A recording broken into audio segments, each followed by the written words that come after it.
We stop in a shady street to pick Brew up. Somehow, I'm not surprised he lives in this part of town. And then we get to the pharmaceutical lab, a tall building in an industrial park. The street is well lighted, but a dark alley runs between the building and the next one. An emergency ladder runs up one of the walls. See the cameras, Akira? Stop exactly out of their range. Yeah, I know. Once the car stops on a crop, Akira opens the laptop and starts typing furiously. I'm already in the security system. Alright, as we've been told, it's an easy one. Alarm off and camera feed hacked. They will only see a still picture of the corridor or room each camera is recording. I'll cut the electric power off the outside for 2 minutes and then again when you give me the signal. Come on, out! Akira stays in the car, but the rest of us run out. We climbed up the stairs until the 4th floor's balcony. I would rather not look down and focus on the wall in front of my face. Brew takes a huge pair of wire cutters from his backpack and forces the window open. He doesn't need more than 30 seconds to do so. The guy obviously has practice. Alright, he might look like a lowlife common burger, but I must admit he's really useful. We enter the building and go straight to the side stairs. The place looks like a hospital, with long widthish corridors, endless doors at both sides, and that omnipresent smell of disinfectant. We stop in front of a metallic door with a pad on one side. Do we know the code? We do. Nor has an acquaintance who works here. I squint at the quiet girl. Well done, Nur. She blushes a little and smiles awkwardly. Brew, Nur, and I will enter the lab. You stay here and keep guard. Tears, is that alright? I nod, feeling a weight in the pit of my stomach. How do I warn if a guard appears? He takes a revolver from his pocket and hands it to me. What? No, I don't want it. Relax, it's just for show. You won't have to use it. Just point it at the guard and tell him not to move, loud and clear. We'll hear it and we'll come out running. But don't be reckless either. This might be an old relic from the war, yet it still works, so be careful with it. It shouldn't take us more than 5 minutes, but the security guards don't have a scheduled path in his building, so we don't know when they can appear. Is that okay, Tears? He stares at me very seriously, and his voice shows a tad of concern. The others look at me with expectations again, like in a car. I don't like the situation though, but I can't refuse when they look at me this way. I don't want to let them down. I don't want Mark to be disappointed in me. I nod and study the revolver closer. It's small and has a coppery shine. There's a safety lever and a trigger, and that's all. Easy peasy. If I ever needed to use it, it's obvious that I won't need anyhow to lesson. The 3 of them disappeared inside the lab, and then the sound of broken glass and thrown furniture starts to be clearly heard, only slightly muffled by the closed door. Any guard who reaches this floor and wing of the building will be able to hear the noise, I'm sure of that. I'm more nervous by the minute. I'll speak with Mark later. This is getting too risky for my taste. What we were doing the other times was breaking and entering, but now with fire weapons involved, I don't know what would happen if we're caught. This is going too far. A couple of minutes have passed and everything is still clear. I tap my foot with impatience and study again both ends of the corridor. Everything seems quiet. Halt! Or not. Stop where you are and throw that gun away. Hands where I can see them. I curse under my breath. I grab firmly the revolver with both hands and aim it at the woman. No, you stop right now. Don't come any closer. I raise my voice in the hope that my mates inside the lab will hear me. Come on, throw your gun back up to the corner. What are you waiting for? The woman hesitates. She seems to be about to do as I've told her. Instead of throwing it, she crouches to place her weapon on the floor, but then it's when I notice it. She's taken the chance to extract her walkie-talkie from her belt and open it. Throw the walkie-talkie, now! I advanced a couple of steps towards her, trying to look as threatening as I can. I finally hear my comrades coming out the lab, thank God. Nurse steps out first, realizes the situation we are in and sucks air by my side. Roy only needs a quick glance to react. He pushes Brew and Nur in the opposite direction of the guard and prompts them to start running without a single word. Then he stands one step ahead of me and shouts to the woman in a thunderous voice. Leave your gun, you walkie, and run for your life. I'll give you 5 seconds. 5, 4... The security guard turns and starts running. She has left the gun true, but she's still got her walkie-talkie. But before Roy can target her with the weapon hidden in his biomedical arm, she turns a corner and vanishes from our sight. Roy curses but pulls me by my arm to direct me to run after our partners. We must reach the car and leave before the police are here. I hope Akira can hold the alarm off until we are gone. Once the guards know we are here, they will probably check why the alarm hasn't gone off. We reach the stairs. Noah and Brew are already one flight of stairs ahead of us. I climb down 2 steps at a time, following Roy. My pulse is racing, pounding quick and strong in my ears, and it's all I'm able to hear right now. That and the stomps of our feet on the ground. Roy's and mine, and the echo of our friends coming from below. Not only from below, I suddenly realize that I can hear another set of steps. Roy. I know, don't stop. The other steps are getting closer behind me. If I turn, I will be shot down, so I keep running stairs down with my eyes in front of me, focused on Roy and the steps. Thump. My head. Ouch. That hurt as hell. Some things hit the back of my head, and now I'm falling down the stairs with the weight on my shoulders. Of course, our fall is stopped by the landing. I struggle to take the weight off, but the man is stubborn and keeps trying to immobilize me. I lift my knee and hit his nose, which makes me offer a crack sound, but he punches me in retaliation. Fuck. Roy and the others must have kept going. I need to throw this guy off me and join them. We don't have much time left until the police get here, I figure. But this guy's strong. He doesn't seem much bigger than me, but he's pushing my hand out of the way and trying to get my revolver. That won't happen. The weapon has my fingertips prints on it. I snatch it from his hand before he can react. He holds onto it, pushing me down with his elbow. I kick the air, struggling to slip from beneath him, and I'm almost achieving it when I all of a sudden... Oh my god. This was a surprise. A deafening shot sounds centimeters away from my face. The shot rings and echoes in my ears. I try to inhale, but I can't get air into my nose. Oh my god, that was such a jump scare. I push the man off me and reach out to my nose. There's blood on it. I wipe it with my sleeve and the air finally reaches my lungs again. Then I look down at the guard who has fallen down like an old puppet. I get on my knees and breathe deeply. Calm down. Calm down. It takes all my strength to push the man completely off my legs, but I finally manage to get free and the guard's body falls on his back. The blood in his chest and neck is fully visible. The shot hit him in his right lung. Blood is bubbling from his lips. His eyes are open in panic. He looks at me, his eyes bulging almost out of his sockets, but I get on my feet and stumble to the next flight of stairs. My legs are trembling so much that I have to grab the rail firmly to avoid falling, but I make it to the first floor and stagger across the hall to reach the main door. I don't even know how I get to the car, but basically drop down onto the back seat. Tears, thank God. Are you hurt? I told you you would make it. Akira, let's go, hurry. There's a man, one of the guard. He's injured badly. The revolver went off, but it was an accident. I didn't want to fire. Roy quickly checks that I still have the gun. At least you haven't lost it. That's the important bit. But the man... The other guards will take care of him and call an ambulance. Don't worry about that. Easier said than done. I can't take the panicked eyes of the man out of my mind. Our car crosses the night fast as bullet, and we remain silent. Noah grabs my hand and squeezes it. After a moment, Roy curses and taps a number off his bracelet. Mark, this is Roy. We have a problem. What happened? Tears had a run-in with the security guard, and the revolver Tyr was holding accidentally fired. A short silence follows. I see. Mark, can we meet? Now? I need to speak with you in person. Roy edges an eyebrow, but Mark answers immediately. Come to my office. I'll be there in a moment. Thanks. The call disconnected. Roy sighs and leans back in his seat. You've been a good soldier, Tears. Sometimes shit happens, but it's not your fault. I prefer that it had happened to me, thought. I'm more used to this. The car stops in the street we met near the back door of the engineering faculty. Enter through the parking lot, cross it and then go through the garden. Mark will open the window for you. I nod and go out the car. Will you be fine, Tears? There's woe in their voices and eyes, so I try to smile weakly. They are nice people, after all. Of course, see you guys. Tears, what a fright. Sit down, please. I flop on the armchair, exhausted. How are you? Fine. No, not fine, in fact. Fucking far from fine. He stands behind my armchair and starts massaging my shoulders. Make them roll under his hands. My whole back and neck are terribly tense and my muscles stiff. I mess my hair and try to put my thoughts in order. The man was running downstairs, chasing after us.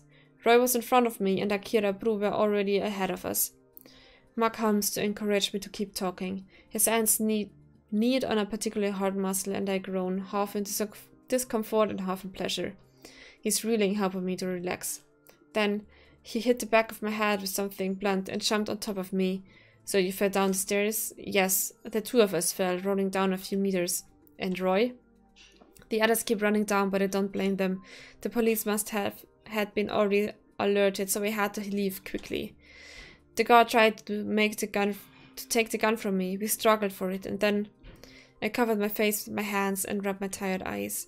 The shot was deafening. I don't even know which one of us accidentally pulled the trigger. It might have been me or the guard himself. Mark reaches for one of my hands and squeezed it. I'm really sorry you had to go through this.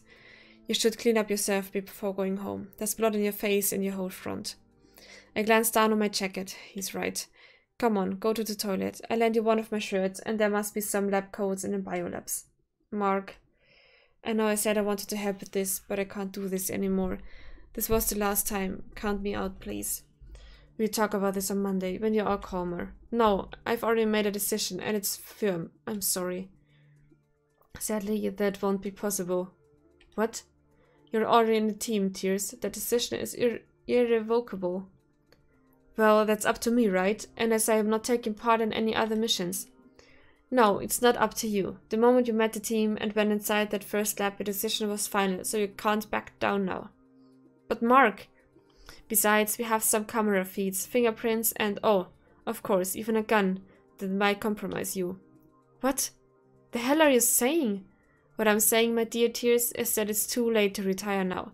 You already know too much, and have done too much. I don't want to make use of the evidence we have against you, but we need to keep it as a life insurance to avoid betrayals. For example, in case you leave the team now, just to avoid that some of your knowledge arrives at the wrong ears. You know there's risk that the police will be sent a weapon used to commit an alleged murder with your fingerprints on it. I jump from the armchairs and try to get him, but Mark dodges me. That won't do, Tears. Please, calm down. You're a fucking bastard. I'm just a man who is risking everything, Tears. Much is at stake, and not only from me. I can't afford being fooled. Do you understand it, Tears? You would act the same way if you were me. We're rather similar, after all. The hell we are! I refuse to see his point. I'm too angry right now. Let's consider my opinions as coldly as I can. The god might not die, but he's surely badly injured. Even if he survives and I claim it was an accident, I was still doing something illegal, so I'm fucked. So it might be better to give in and accept Mark's conditions for now. You win. And take a couple of strides towards the door without turning to look at Mark. Thank you, Tears. I know right now you're angry, but you won't regret your decision. Yes, sure, whatever. I leave his office as fast as I can. I forget I was supposed to leave through the window and across the gardens. I give a fright to the night god when I reach the hall. I tell him I was talking with Dr. Rose in his office, which he checks through the voice call. Perhaps I'm putting him in a compromised position, but fuck him. It's all well deserved. The god let me go to the fresh air of the streets where I breathe in deeply. I'm carrying my coat on my arm, folded carefully so the bloodstains aren't visible, and covering my shirt with a lab coat I grabbed in passing. It's a bit too cold outside with just a lab coat, but it will help to calm down my nerves. And as soon as I start walking, though I catch a silhouette with the corner of my eye, I'm being followed. The steps fall in sync with mine after a moment. I round the corner and stop. It's me, Tears. Roy! I almost hit you in the face. He laughed at this. Don't stop, I'll walk you home. I do as he says, but glance sideways at him with suspicion. Why? You must have questions. A ton of them. He looks at me in a serene manner. Where's the revolver? He sighs and looks ahead again, frowning a bit. Safe, but out of your reach. Next question.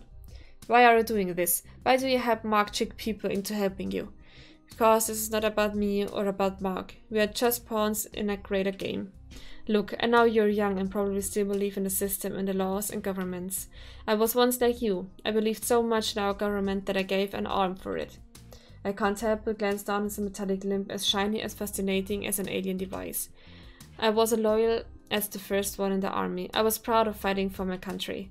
He looks at the distance and his voice is tinged with sadness. That's why it hurts so much going back home and seeing how the veterans are treated by the government. We are just leftovers to them. They give us pensions that barely cover our basic expenses and forget everything about us. Once we join the army receives, we no longer matter. His gaze is icy when he turns to look at me in the eye. Do you think the conclave heard our voice, the voice of the ones who almost died in the past wars? Of course not. I entered the service of General Garcia, the great war hero.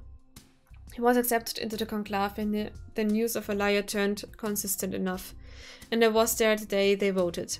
Tears. I warned General Garcia that the decision was a mistake and that it would blow up in our faces one day. But, of course, my opinion didn't matter. I'm just a veteran with a metallic limb. Why would I? Would it? I mumble something under my breath, but it's not very coherent. To be honest, I don't know what to say. When Mark came to me and asked for my opinion, I knew he was my man. The leader we needed, someone who was willing to fight for his ideas for doing the right thing. Even if he resorts to such criminal means, more so. I know he'd do what's needed in order to achieve our goal. With him leading us, I'm sure that humankind won't commit the worst atrocity since World War II. Genocide in any form must be stopped for good. I agree with that, but I can't trust Mark after seeing him acting so slyly. Ideas are great, but I don't want to become a murderer because of them. Wait, most likely I am already a murderer. I cringe.